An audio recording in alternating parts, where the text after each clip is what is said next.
Greetings, Health Haven tribe. Today we embark on a journey through the twists and turns of a story deeply intertwined with our lives, the narrative of milk. I'm your guide at Health Haven Tips, and as we unravel the layers of this narrative, I invite you to reflect on your own relationship with milk. Have you ever questioned its role in your health journey? Well, today, we're diving into the intriguing tale of milk, the government's white lie we all believed. Let's set the scene. 1981 was marked by leg warmers, neon lights, and a surplus of processed cheese stored in a Kansas cave. Enter Ronald Reagan, facing a peculiar dilemma. The solution? Distribute the surplus cheese to the needy, inadvertently turning it into a symbol of the welfare experience. Imagine government cheese not just as sustenance, but as a cultural reference. A quirky chapter in the story of American governance. But dear viewer, how did this chapter shape your perception of dairy and government actions? As a child of the 80s, I fondly recall those iconic milk commercials. Celebrities sporting milk mustaches, the milk cartons in school lunches, and the constant reminder to drink up for strong bones. But why did milk have such a dominant presence in our lives? Was it the result of clever marketing, the pervasive influence of pop culture, or the genuine belief that it was the elixir for robust health? Take a moment to revisit your childhood memories. How did milk influence your early dietary habits? To truly grasp our national obsession with milk, we must journey back in time. Milk, once a basic staple, evolved over centuries into a myriad of dairy products: cheese, butter, and yogurt. The invention of pasteurization played a crucial role in making milk safer and extending its shelf life. Consider the historical significance of milk in your family. How has it evolved over generations, and what traditions have been passed down? Before we delve deeper, let's make this journey a shared experience. What's your fondest memory related to milk? Did you have a favorite milk-based dish growing up? Share your experiences in the comments below. Let's build a community narrative around this ubiquitous beverage. The 1900s ushered in economic shifts, bringing alternatives like margarine that posed a threat to the dairy industry. The government stepped in, championing dairy as a superior product. This intervention shaped the market and influenced consumer preferences, setting the stage for a dairy-centric culture. How aware are you of the economic influences on the dairy narrative during this transformative period? Enter the era of dairy science, where studies extolled the health benefits of milk. The National Dairy Council emerged as a powerful player, blurring the lines between farmers, scientists, advertisers, and government officials. Propaganda became a formidable tool, weaving a narrative that positioned milk as an indispensable elixir for health and well-being.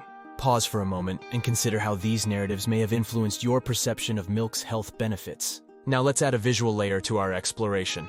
Picture scrolling through historical images and statistics as we uncover the intricate dance between policy, commerce, and public health. I also want to share a personal anecdote. Growing up, my grandmother had a unique milk-based remedy for everything. What about your family? Do you have any unique milk traditions or remedies passed down through generations? Post-World War I, the dairy surplus became a critical issue.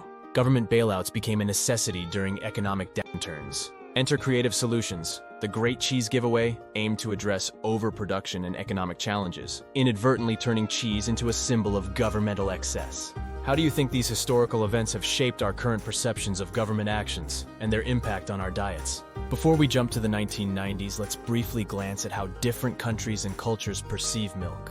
This isn't just an American narrative, it's a global discussion.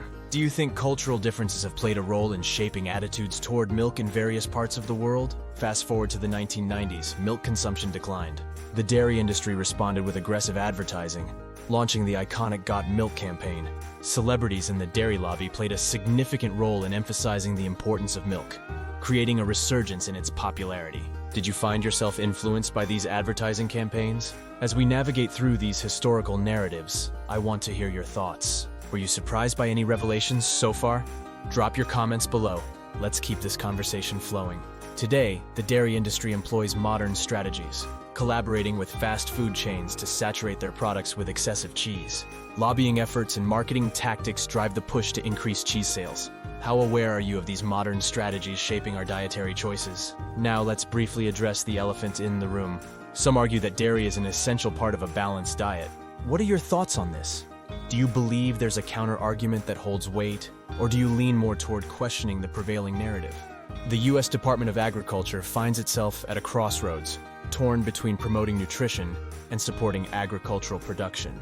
The conflicting missions raise ethical questions about prioritizing economic interests over public health. How do you think we can strike a balance between these dual missions for the greater good? Before we unravel the concluding chapter, I'll leave some links in the description. Dive deeper into the fascinating world of the dairy industry and equip yourself with more information. Education is key, and I encourage you to explore beyond the scope of this video. Now let's dive into the science behind the milk narrative. While the image of milk as a powerhouse of nutrients has been ingrained in our minds, scientific reality paints a more nuanced picture. One significant aspect to consider is lactose intolerance. Surprisingly, a majority of adults worldwide, around 65%, are lactose intolerant. This means their bodies lack sufficient amounts of lactase, the enzyme required to break down lactose, the sugar found in milk. So for a significant portion of the global population, the supposed benefits of milk have become more of a burden. The association between milk and calcium for strong bones is another area to scrutinize. Contrary to popular belief, studies have shown that increased milk consumption doesn't necessarily lead to a lower risk of bone fractures. In fact, countries with lower milk consumption often display lower rates of fractures.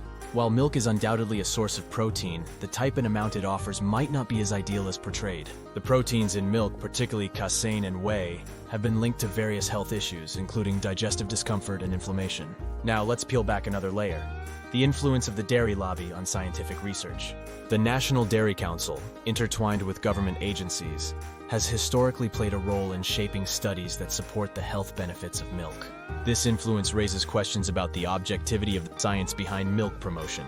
As we navigate the sea of government guidelines, it's crucial to acknowledge that these recommendations might not always align with the latest scientific evidence. The disconnect between what is advocated and what is scientifically substantiated underscores the complexity of separating nutritional guidelines from economic interests. As we try to make sense of the maze of government policies and the powerful impact of the dairy industry, the intricate balance between nutritional guidelines and economic interests becomes more and more complicated.